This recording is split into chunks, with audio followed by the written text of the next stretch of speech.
The war was over. The stars, once filled with fire and screams, now glowed with peace. No more hollow ships haunted the galaxies. No more red warnings blinked across communication channels. The silence felt strange, but good, on the edge of known. Space, the asteroid base once, a hiding place, had become something new, a symbol. Orion Cade stood on a high platform, staring at the gathered crowd below. Mira nobles, human commanders, rebel captains, and civilians all had come to see. What came next? Raya stood beside him, her silver skin glowing faintly under the lights. Her long white cloak flowed like starlight behind her. Today, she would be crowned queen of a united Marin. But this wasn't just her ceremony. It was also a decision point for Cade. He wasn't a soldier anymore.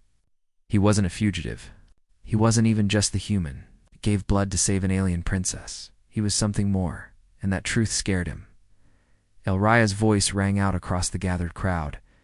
"My people," she said, "and those of Earth and beyond, stand in a time that history will never forget. We were enemies. We became allies. And now, we are something greater." Cade watched as she raised the Eye of Stars, now resting in a golden crown fitted with a piece of glowing crystal. Not a weapon anymore, but a sign of wisdom. "We remember the blood that saved me," she said, glancing at Cade. "We remember the bravery that saved us all." The crowd clapped. Mirren warriors slammed their staffs against the floor in rhythm. Humans shouted Cade's name. He felt like shrinking into the ground. Jex leaned over. "You look like you want to run?" Cade smirked. "Is it that obvious?" "Relax, war hero," Jex said. "You're part of history now." Later that night, the celebration continued with food, dance, and glowing music that echoed in both Mirren and human styles.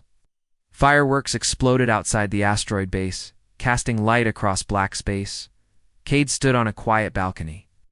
Finally getting a moment to breathe, Raya found him there. "You've been quiet," she said softly. "Don't know who I am anymore," he admitted. "The eye changed me. The war changed me. You changed me." She smiled gently. "All change is painful, but not all pain is bad." "I'm not a king," he said. "I don't belong in palaces or political games. I never asked you to." "Be a king," she replied. "But the people want you. My people trust you, and your own leaders fear you less now." "What do you want?" Cade looked out at the stars. For the first time in a long while, they weren't threatening. They were open. "I want peace," he said, "and maybe new purpose." "Then maybe we build it together," she said. He looked at her. "You mean stay?" She took his hand gently. "Stay. Not as a soldier. Not as a symbol. As yourself, as my equal." Weeks passed. The galaxy began to rebuild. Trade reopened between systems. Colonies long abandoned sent out distress calls, and help actually came. Mixed. Crews flew together. Enemies shared tools, food, even laughter. A new council formed half human, half Marin. And at the center sat two chairs, one for Queen Raya, the other empty for now. Cade spent his days helping repair broken systems, rescue survivors, and train peacekeepers. He was offered medals, ships, even a planet. He refused them all. He didn't want fame. He wanted something real. Then came the message. A small planet, as thought dead, sent out a signal. Broken, faint, but filled with terror.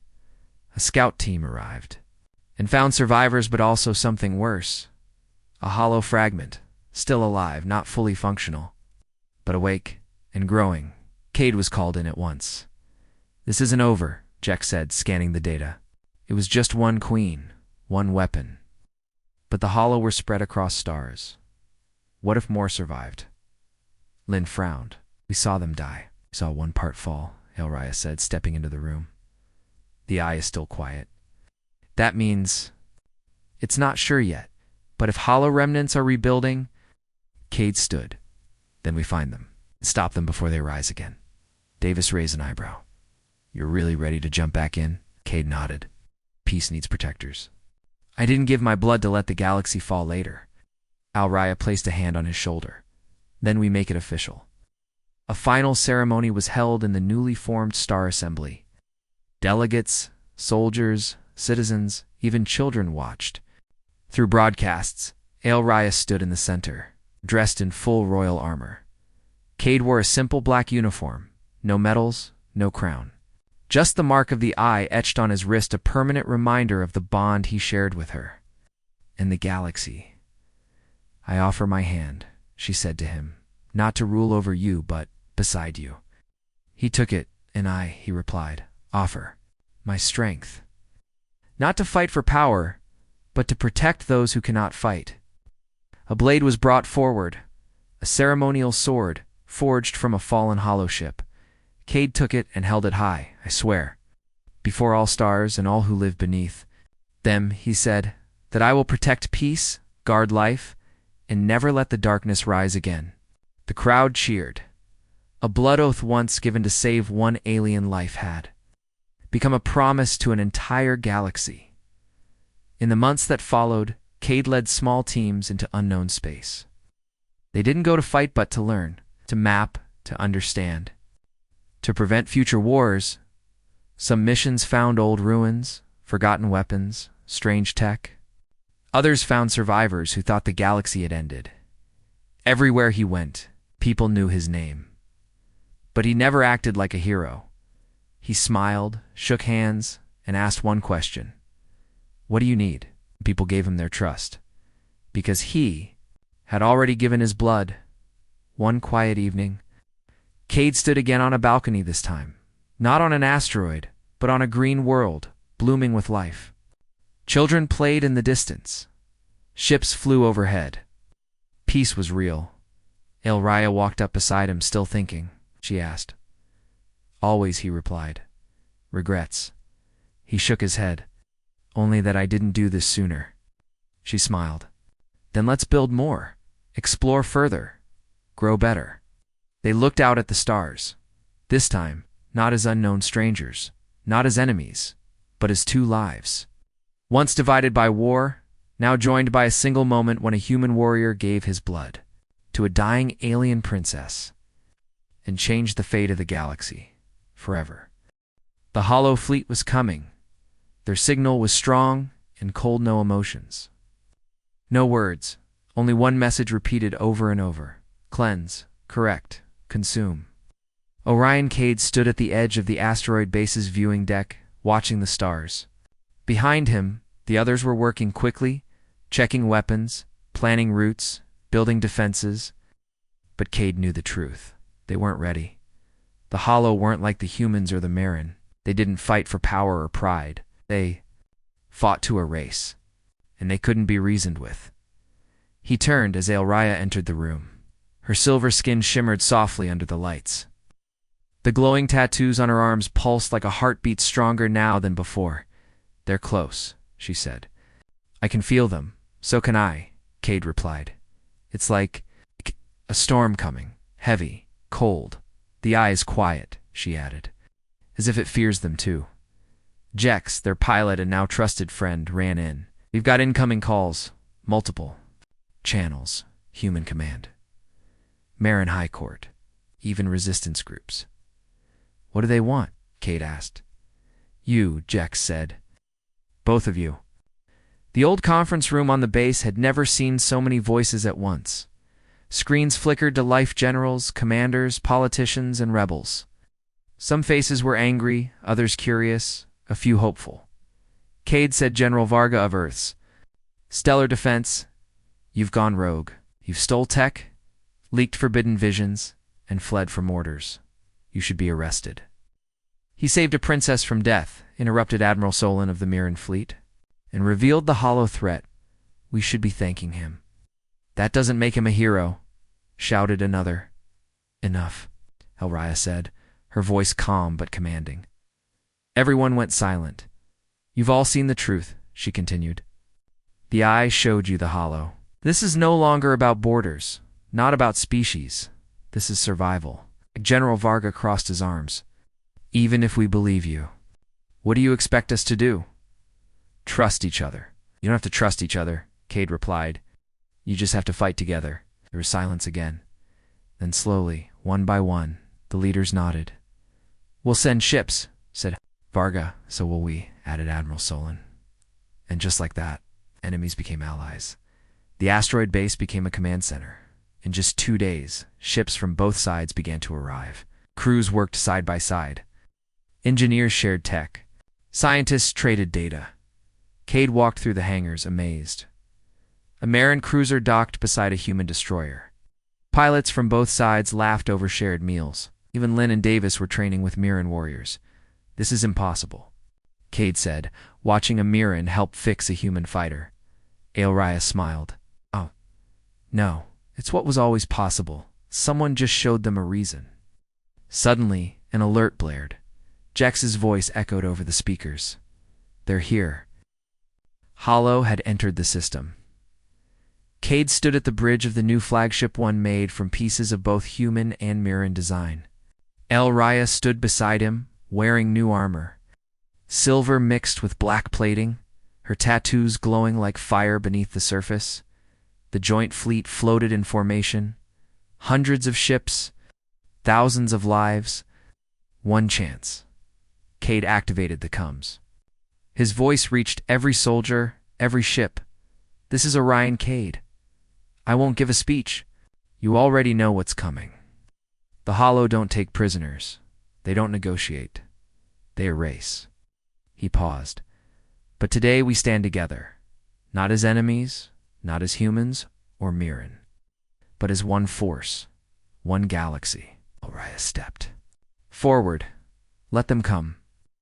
Let them see what happens when unity replaces fear. The ships roared to life, the stars lit with engines, and the Hollow arrived. The battle was unlike anything Cade had ever seen. The Hollow ships were black and sharp, like knives made of shadow. They moved too fast, ignored damage, and attacked without pause. Energy blasts lit the void. Explosions tore through the silence of space. Cade's ship shook violently as a Hollow cruiser rammed their left wing. Shields dropping, shouted Lynn. We can't take another hit like that. Fire everything, Cade ordered.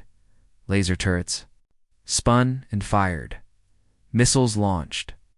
The Hollow ship cracked apart. More kept coming. Aelraya closed her eyes. The eye inside her pulsed. Then she screamed, not in pain, but in command. A wave of light shot from her. Through the fleet, ships moved faster. Weapons hit harder. It was like she had become their second brain, guiding them through the chaos. The tide began to turn, but then the Hollow Queen arrived. She was enormous.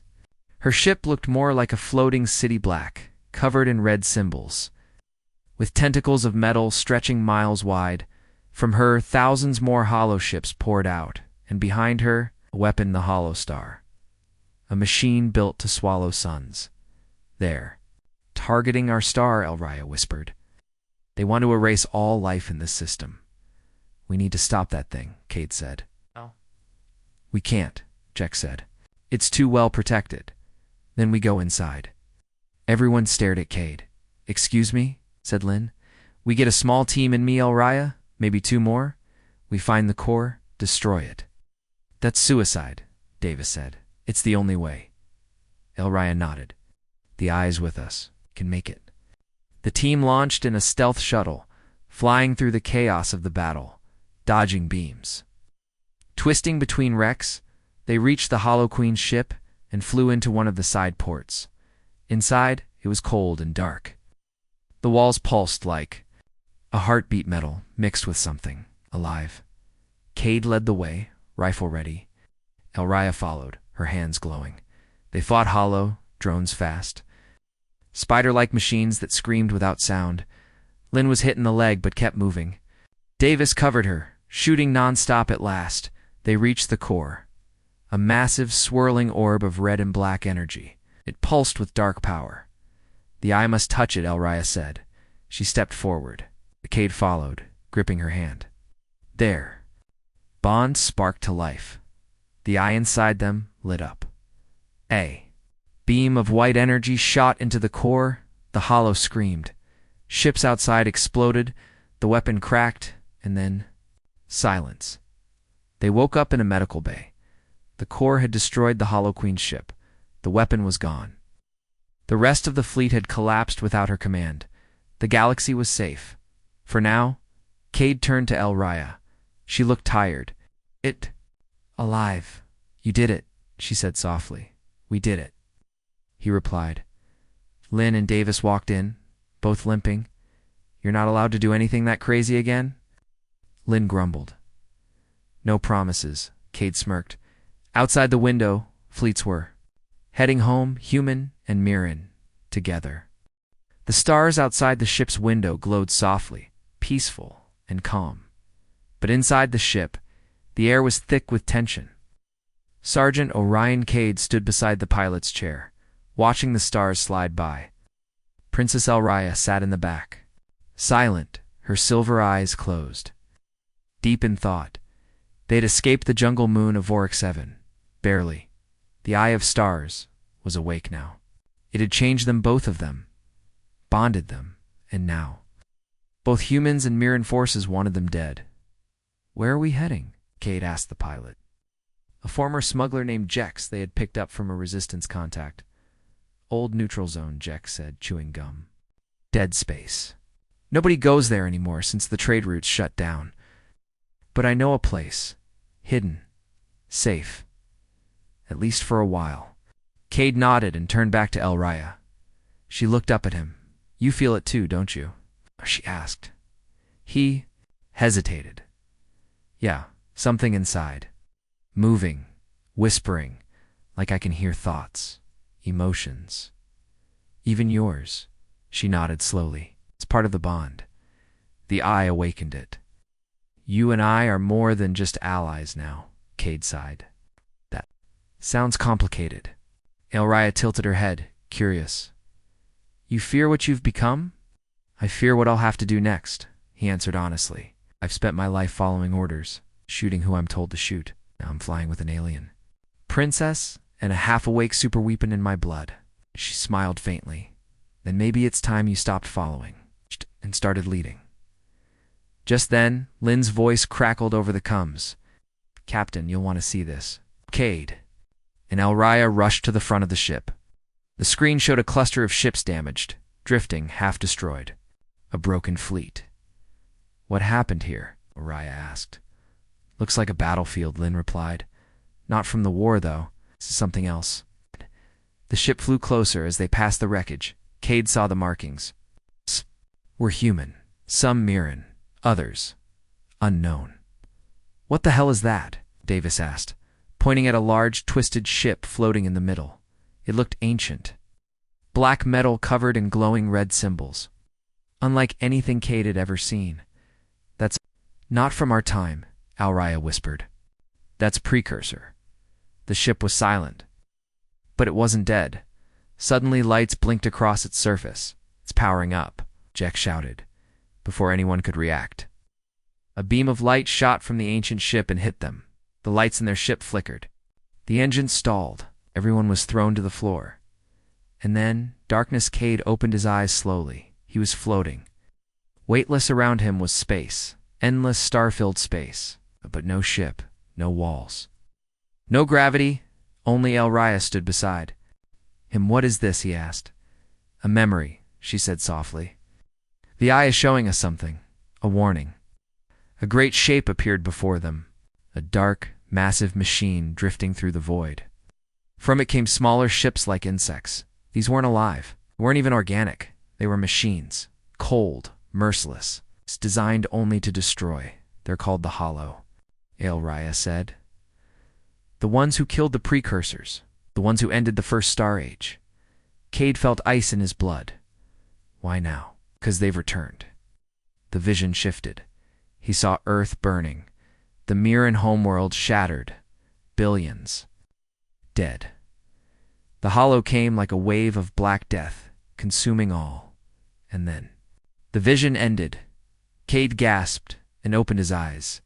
He was back on the ship. Everything was powered down, but they were alive. The others were waking up too, coughing and groaning. What just happened? We were shown the future, Elraya said. If we don't act, that's what's coming.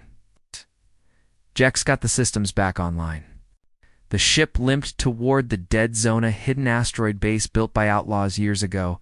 It was quiet there, no signals, no patrols. Perfect for hiding.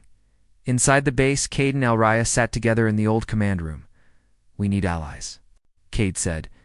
If we want to stop what's coming, we can't do it alone. No one will listen, Elraya replied. They think the war is still between humans and Miron. They don't see the real enemy yet, then we show them. Looked at him, curious. We use the eye again, he continued. Let it send the visions to everyone, both sides. Show them what's coming. Make them understand. That could break their minds. Or save their lives. Elraya was silent for a moment, then nodded. We'll need to amplify the signal. There's an old relay station, Jex chimed in.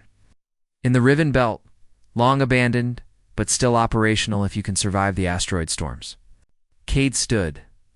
Then that's where we go. The journey to the Riven Belt was rough. Asteroids spun in every direction. Ion storms scrambled sensors. Pirates hunted travelers. But Cade's team was used to danger. They dodged and weaved through, the rocks pushing the ship to its limit. Inside the control room, Elraya focused.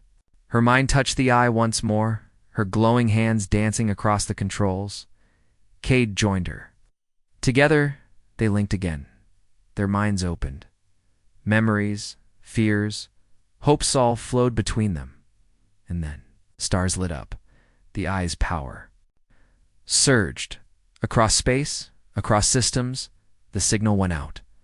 Millions of soldiers, leaders, civilians on both sides saw it, the hollow, the destruction, and Wallet. The bond between Cade and Elraya. A bond not of war, but of unity. It was not a message of peace, but a warning. A call to survive. The backlash came fast. Some called them heroes, some called them liars, but others understood messages came in from human rebel leaders. From Miran generals tired of endless war, they wanted to talk, to listen, to prepare. Looks like you started something, Lynn said, smiling. Cade looked at Elraya. We started it together. But just as hope began to grow, Lynn picked up. A signal, loud, sharp, deadly, a fleet, not human, it's not Miran. The Hollow had heard the signal, and now they were coming. The ancient Miran temple was cold and quiet, its walls covered in strange glowing symbols. The air felt heavy, almost like it was holding a breath. Cade stood at the entrance, rifle ready, scanning the trees outside. The others were asleep inside, but he couldn't rest. His thoughts kept returning to her. Elia, the alien princess he had saved with his own blood. She was no longer just a Myron. Royal something in her had changed. Something human, and something inside him had changed. Too, he could feel her emotions sometimes, like soft whispers inside his mind. Fear, curiosity, pain, and something else. Something deeper. It was quiet now, but that silence wouldn't last. Cade stepped back into the temple. Elraya was sitting cross-legged in the center of the room, surrounded by floating shards of crystal. Her eyes were closed. Her white hair flowed down her back, glowing faintly in the darkness. You're meditating? Cade asked. I'm listening, she said, her voice calm. To what? To the stars? He raised an eyebrow. You can hear them, not with ears. With the blood. She opened her eyes and looked at him. Your blood. Cade frowned, still not sure what that means. Elraya stood. The floating crystals dropped to the floor with a soft chime. Slowly to him, and placed her hand on his chest. When your blood entered mine, it woke something ancient. A connection lost for thousands of years. What kind of connection? A power left behind by the precursors, the ones who built the temples, who shaped the stars? Only two bonded souls can unlock it. One Miran, one human, he backed. Up a step. That sounds like a legend. Most legends are born from truth. Just then, Private Lynn rushed in. Her face was pale. We've got a problem. Multiple problems. Cade's eyes narrowed. Go on. Enemy squads approaching. Not just Marin. Human Black Ops, too. Both are after her. Both know she's alive. Cade's blood boiled. How long do we have? Maybe an hour? Was calm. Then we must go. Now, go where? She pointed to the temple floor. Below, to the roots of this place. That is where the eye sleeps. What is the eye? Lynn asked. Not a weapon, Elraya said. A key. And the squad gathered what little gear they had and followed the princess to the back of the temple. She placed her hand on a stone wall. The tattoos on her arms glowed and the wall slid open, revealing a hidden stairway leading underground. It was dark and deep. The air grew colder with every step. Strange symbols lit up as they passed, reacting to Elraya's presence. Creepy, place muttered Davis. It's older than both our species, Elraya said. Built by those who watched the stars before we ever touched them. At the bottom of the stairway was a massive chamber. A round platform stood in the center, floating above a pit of blue energy. Machines hung from the ceiling like metal vines, humming softly. This is it, she said. The Eye of Stars. Cade stepped forward. What does it do? It sees all life. Past, future, possibility. If activated, it can change the fate of entire systems. Lynn's eyes widened. Oh, yeah. Mean like rewrite reality? No, Elraya said. But it can bend it, influence it, show truths no one wants to see. Cade looked at her. And it only works if you and I are bonded? Yes, because of the blood, because of the choice. They stepped. Onto the platform, the machines came to life. Lights blinked. Energy surged. A massive screen lit up above them, showing distant stars. Then it focused on Earth, then the Mirren homeworld, and dozens of battlefields across the galaxy. Is it doing? Cade asked. Scanning us, Elraya said. Reading our memories, our history, our choices. Suddenly, Cade saw flashes images in his mind. His childhood on Earth, the day he joined the army, friends lost in battle, the time he nearly died on Khazar 3. And then, the moment he saw Elraya dying in the jungle, he gasped. Did you see that? He asked. She nodded. I saw you, all of you, and I saw you. She looked away, almost shy. Then the bond is true. Before they could speak further, an alarm blared. Red lights flashed.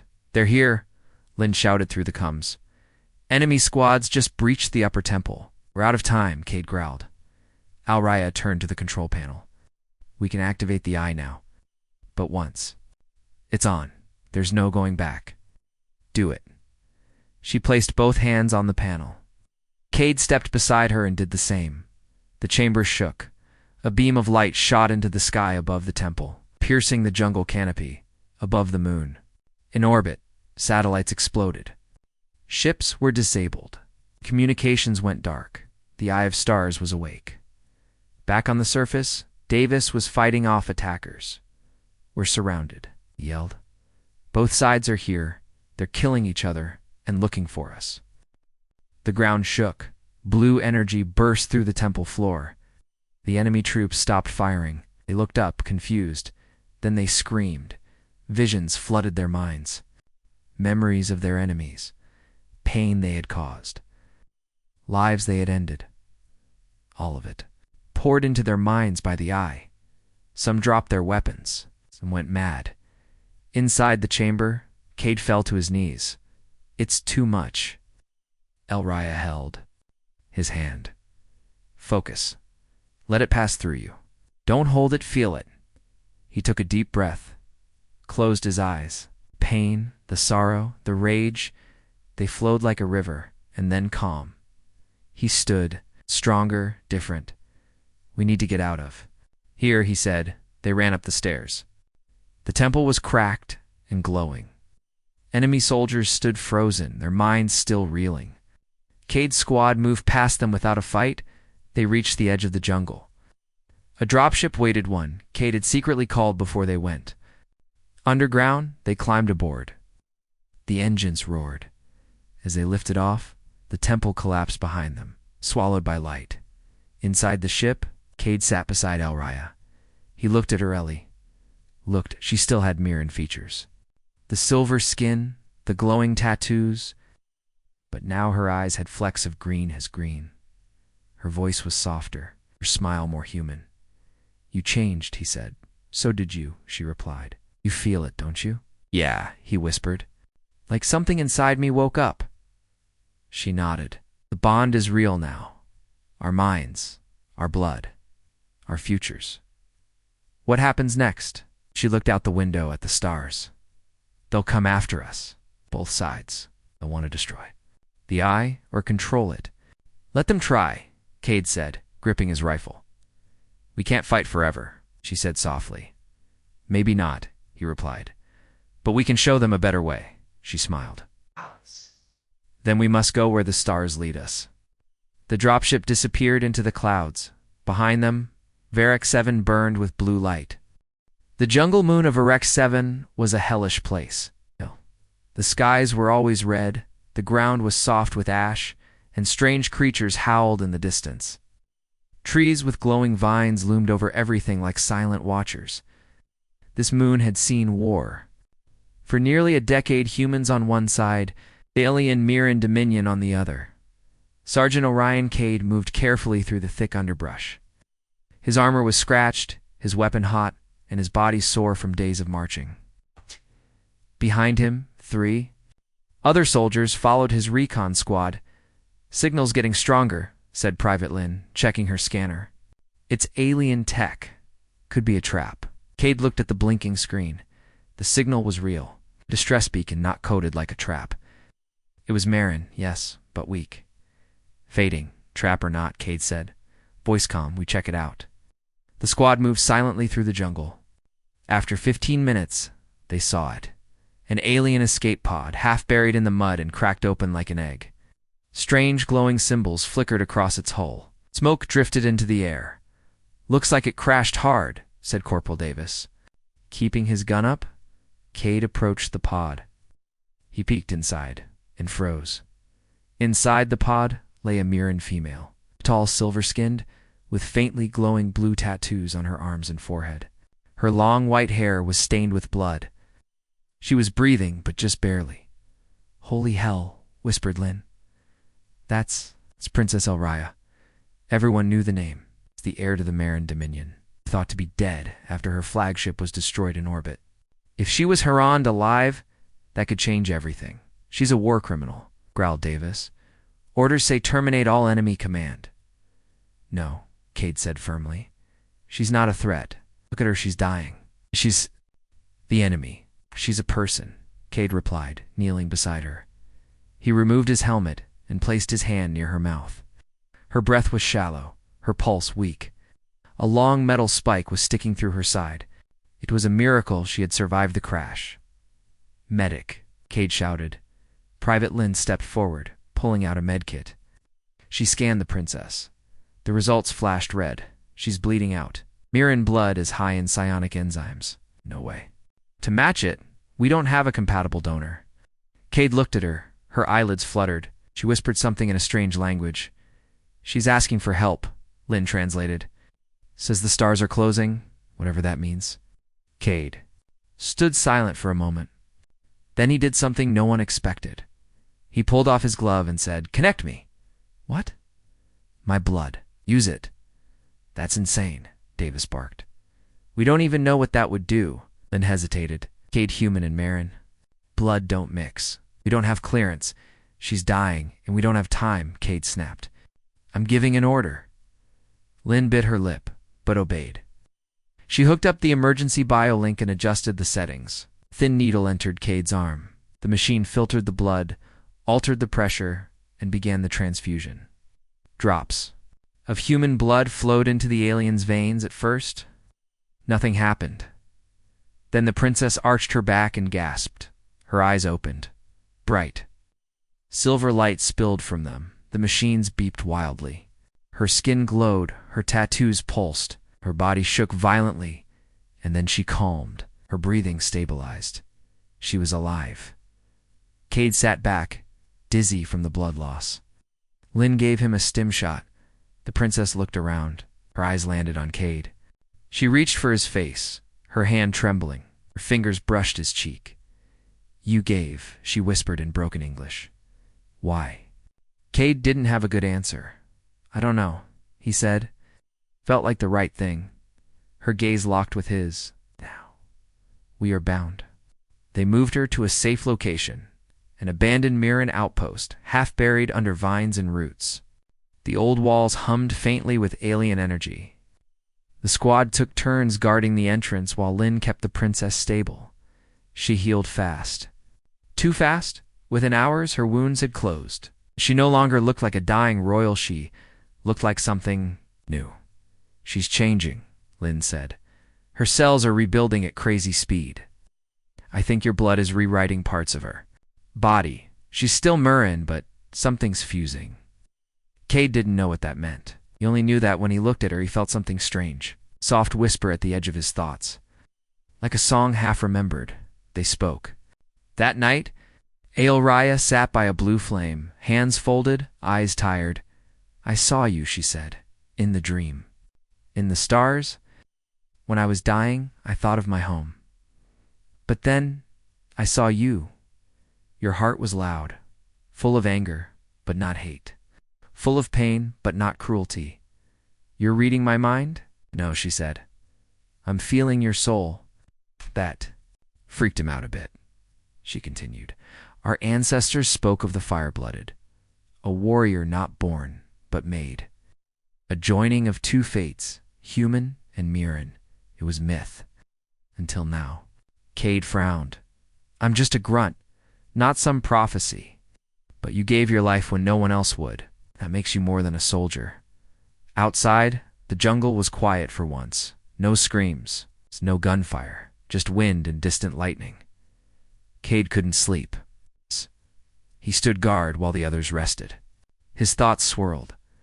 What if saving her had changed something more than her blood? What if the war wasn't just guns and ships, but ideas, beliefs, and the people brave enough to break them? In the morning, Lynn ran to him with a tablet. Captain, we've got a problem. She showed him a transmission.